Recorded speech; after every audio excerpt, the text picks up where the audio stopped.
ঢাকা এখন আন্দোলনের নগরী। শাহবাগ থেকে নীলক্ষেত, সায়েন্স ল্যাব থেকে তিতুমির কলেজ, স্লোগানে স্লোগানে উত্তাল তিলোত্তমা ঢাকা।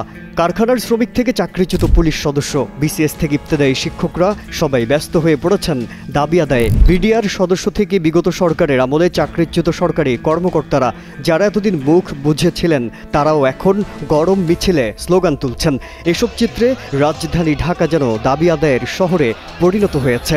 আন্দোলনকারীদের দাবি দেওয়া পূরণে ইউনূস সরকারও যেন আলাদিনের দৈত্যের ভূমিকায় রূপ নিয়েছেন।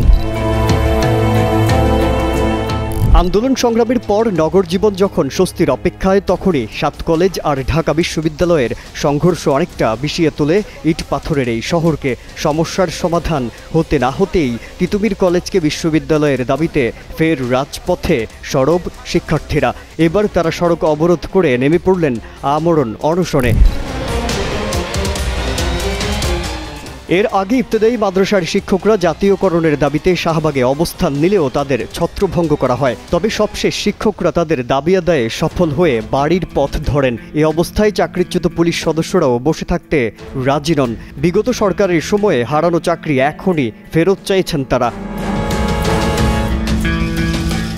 গেল 16 বছরে মুখ খুলতে না পারা আত্মচিৎকারের সব ঢেউ এসে আছড়ে পড়ছে ইউনূস সরকারের ওপর। গেল আগস্ট থেকে জানুয়ারি পর্যন্ত 136টি আন্দোলন মোকাবিলা করতে হয়েছে অন্তর্বর্তী সরকারকে।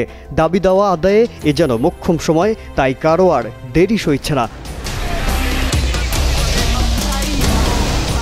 যে ছাত্র জনতা গণ অভ্যুত্থানের মধ্য দিয়ে গেল 6 মাস আগে অন্তর্বর্তী সরকারকে রাষ্ট্র পরিচালনার দায়িত্বে বসিয়েছিল, সে ছাত্র জনতাই কয়েকটি ইস্যুতে চাপিয়ে দিচ্ছেন পাহাড় সম বোঝা।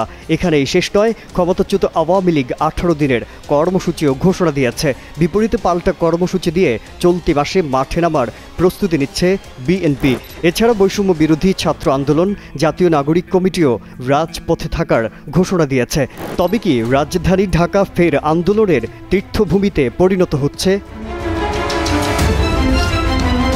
মাজহারুল আলম, কালের কণ্ঠ।